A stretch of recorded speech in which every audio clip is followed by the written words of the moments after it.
안녕하세요. 화탁지 사주TV의 화탁지입니다. 어제 나라별로 이제 오행의 특징하고 연결시켜서 설명을 해드렸고, 오늘은 각 오행이 상징하는 감정에 대해서 한번 얘기를 해볼까 해요.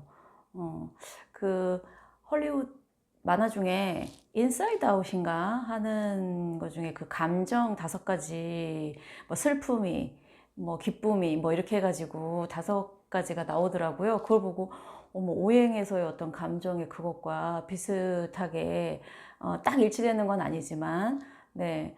왜냐면 각 감정, 각 오행이 나타내는 감정도 있지만 이게 섞였을 때는 중간에 어떤 그게 나오기도 하거든요. 네. 이게 많고 저게 적을 때의 조합.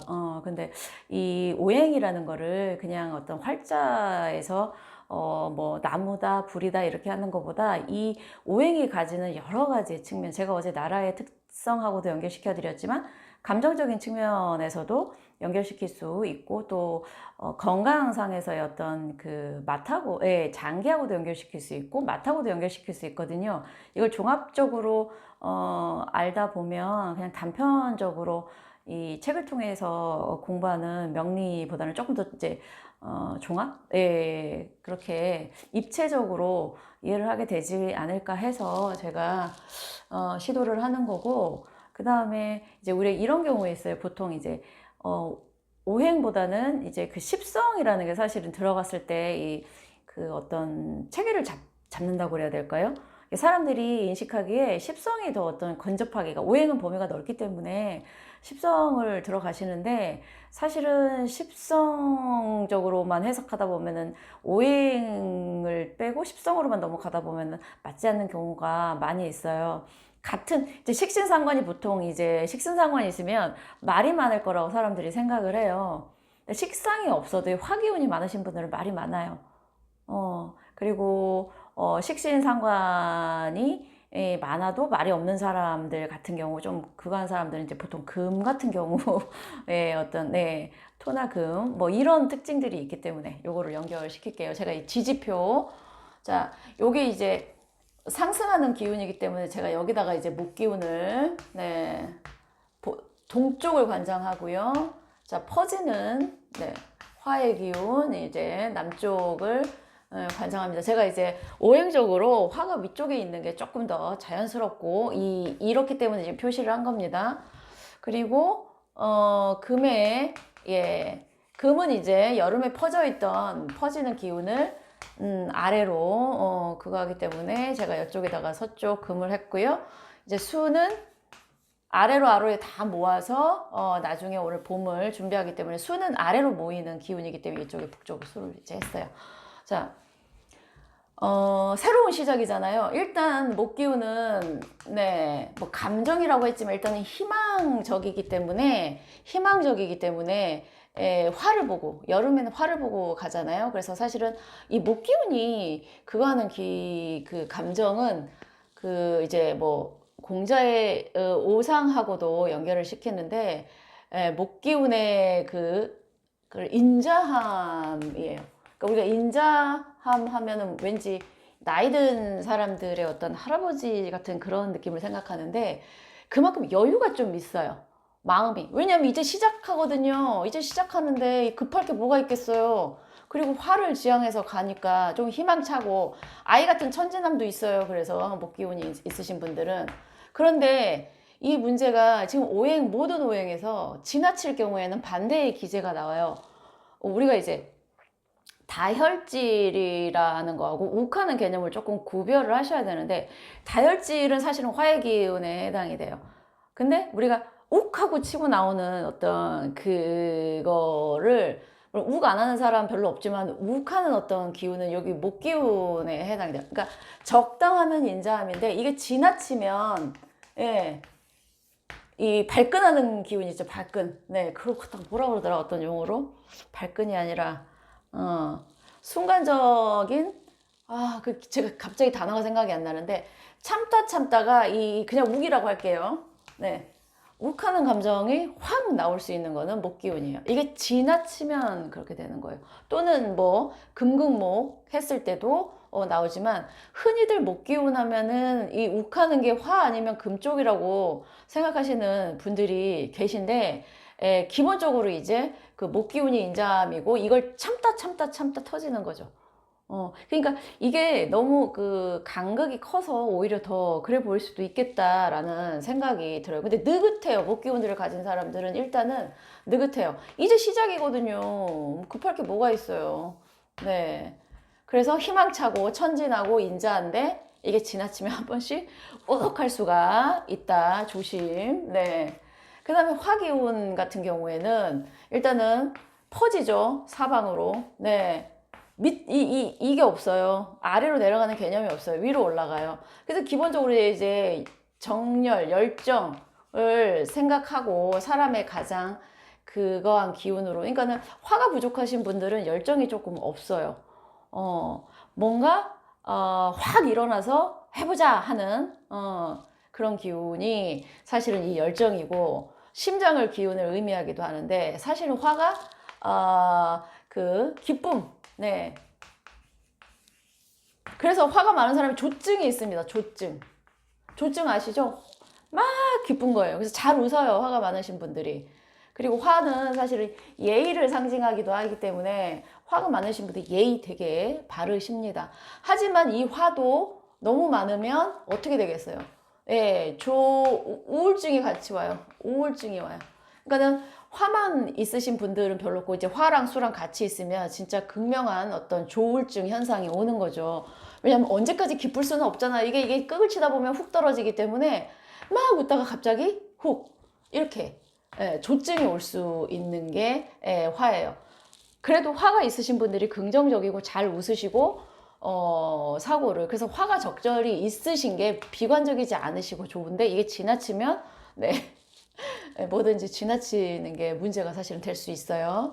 자, 금은 이제 뻗쳐있던 기운을 아래로 내리잖아요. 뭔가 수렴하고 정리하고 마무리해야 돼요. 근데 이제 사람들이 금하면 되게 독하다 생각하거든요. 나무의 기운을 치고. 근데 사실은 금이 관장하는 게 슬픔이에요. 슬픔. 비애. 저도 이거 보고 좀 놀랐어요. 목기운엔 인자함이라는 것도 뭐 그러고 화가 기쁨인 건 너무 되는데 왜 금이 슬픔일까? 그래서 사실 우리가 우울하다라는 우울증은 원래 이 금이 관장하는 게 폐하고 대장인데요. 이 폐가 우리가 기가 세다 할 때도 폐지만 이 우울증도 폐가 병들었을 때 오는 거거든요. 그래서 금이 되게 많으신 분들 보면 전반적으로 좀 우울감을 갖고 있어요. 뭐 금수 쪽이 사실은 좀 그렇죠. 근데 제가 이제 어린 시절에 금이기도 하고 어린 시절에 금 들어왔을 때 제가 소설 같은 거 제가 그때 이제 식신이 들어왔더라고요. 대운에. 근데 식신 들어올 때 이제 글 쓰는 쪽으로 발현되기도 하는데 제가 어렸을 때 초등학교 때 소설을 써서 연애 소설이죠. 그걸 이제 애들을 돌려봤단 말이에요. 지금 인기가 많았거든요. 근데 꼭 끝에 여주인공이나 남자 주인공이 죽어요. 그래서 저는 약간 슬픔이 더 미학적으로 더 뛰어나다라고 느꼈어요. 즐거운 거는 뭔가 미학적으로 이 매력이 없는 거예요. 그래서 이제 슬픈 영화 좋아하고 그게 이제 신기하다 생각했어요. 그 또래 아이들은 다들 이 밝은 거를 대부분이 좋아하는데 난 좀 그때 특이했구나 생각했는데 제가 이제 제 어린 시절을 봤더니 가뜩이나 제가 금인데다가 금일간인데다가 어린 그 딱 시절에 금수가 들어왔더라고요. 근데 예, 제가 쓴 소설에서 주인공 둘 중에 한 명은 죽습니다. 이루어지지 않는 사랑이야말로 미학적으로 뛰어나지 않는 이 생각을 한 것 같아요. 근데 지금은 사실 슬픈 것보다는 네, 밝고 긍정적이면서도 여러 복합적인 게 좋지 너무 슬픔을 그거 하는 거는 저도 골치가 조금 아픈 이제 저도 변하더라고요. 이렇게 대운의 영향을 받아서 그리고 자, 이 수가 뭔지 아세요? 사실은 오행 중에 제가 가장 무서워하는 게 수예요. 수는 그 검은색이고 어제 제가 얘기한 북쪽이고 죽음이고 그랬는데 이 수가요 두려움이거든요. 겁이에요, 겁 사실은. 근데 문제는 이게 두려움이 없는 걸 의미해요. 수가 많으신 분들이요 의외로 겁이 없어요. 그러니까 화가 많은 사람들 예의 바르 겁 많아요. 겁 많고요. 그 다음에 예, 여기 사실은 목기운이랑 금기운 중에 누가 더 간이 클 것 같아? 우리가 이게 그 뭐지? 간 크다. 담력이 세다. 담력. 자, 문제입니다. 담력은 누가 제일 셀까요? 그러니까 누가 아니라 여기랑 여기 중에 두 개 중에 그러니까 목하고 금 중에 담력이 센 거는 목 쪽이에요. 네. 금은 기는 세요. 초반에는 세 보여요. 뒷심이 물러요. 근데 여기는 초반에는 세지 않아요. 겁이 없어요. 약간 수기가 조금 있어서 그런 것 같아요. 목에 수기가 조금 있으면서 이 목이 담당하는 게 간이거든요. 저기 그 장기 중에 우리가 조금 겁이 없는 사람 치고 간 크다 하잖아요. 예, 이거랑 상관이 있어요. 근데 수가 나타나는 게 두려움하고 겁인데 오히려 수가 너무 많잖아요. 그러면 겁이 없어요. 네. 여기는 수가 부족해서 사실은 두려움 증상이 많은 거고 수가 갖고 있는 어떤 그게 겁이 있는데 제가 본 수 일간들은 대체적으로 겁이 많지 않은 사람들이 많았습니다. 사실은. 그래서 알고 보면 속이 되게 강하면서 무서울 수 있는 사람들이 사실은 수 일간이고요. 근데 또 그러니까 두려움의 감정이라는 거는 수가 두려움을 느낀다라는 게 아니라 이거에 대해서 좀 강하다라는 것 같고요. 제가 봤을 때. 근데 수가 필요 이상으로 너무 많아 버린다 했을 때는 오히려 두려움을 상실한다. 제 말이 조금 네 그러네요.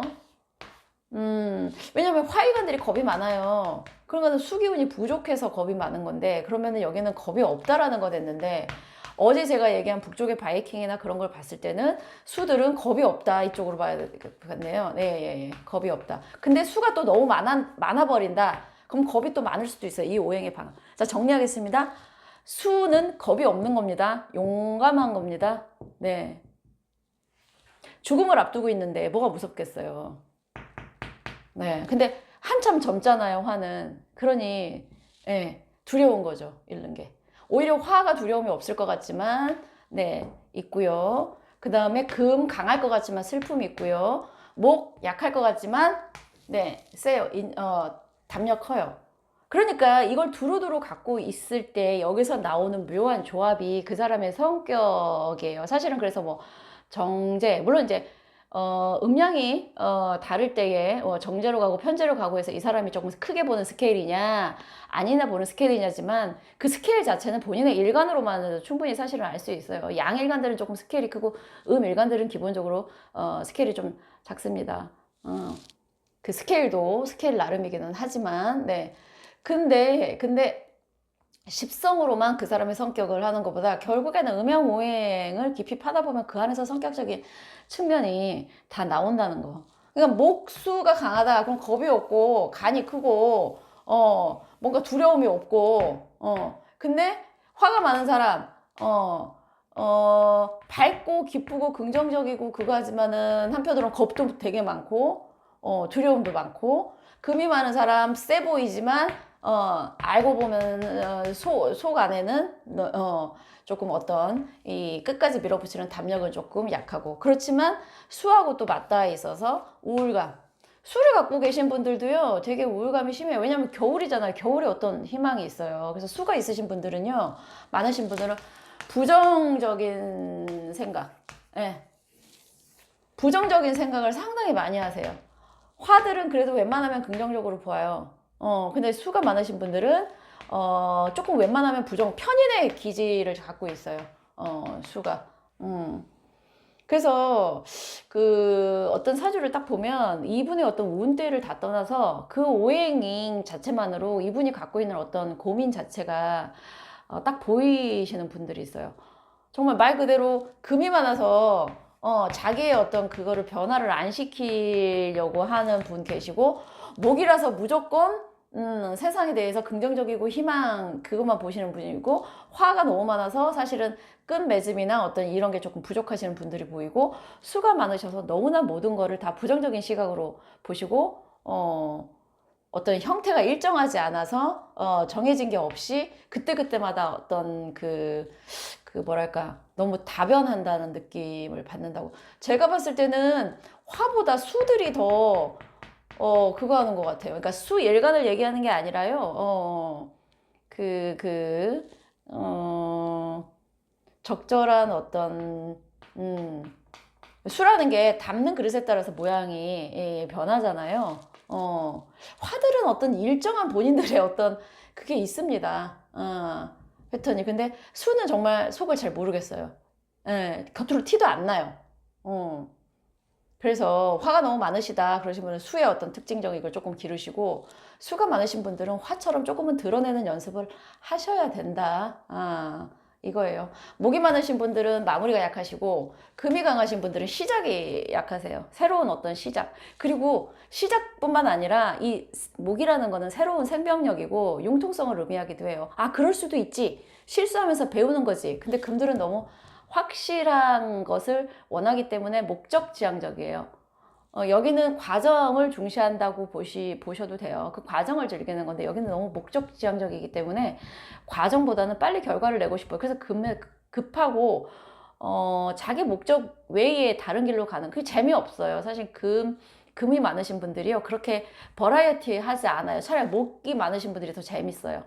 근데 이 목도 또 너무 많으면 또 너무 또 예. 그래서 자평명리는 오행의 균형과 생극재화가 가장 중요하다. 그래서 옛날에는 명리 책을 보다 보면 뭐가 이래서 이렇게 말로 풀어요. 뭐 편인이 그러니까 정신이 막 없었어. 이 용어들을 다 이해하면서 이 관계들을 봐야 되는데, 근데 어느 순간 오행에 대한 이해가 조금 더 깊어지니까 지금은 사주 명식을 쫙 봤을 때 오행의 균형만 봐도 이 사람의 뭐가 문제구나. 건강 측면, 성격 측면, 그 다음에 어떤 직장에서의 문제와 부부 간의 문제. 근데 그게 이제 십성으로 뭐가 오느냐. 토가 되게 약해. 토가 약한데 목이 많아. 근데 그게 남자면 이 처의 어떤 그게 불안하죠.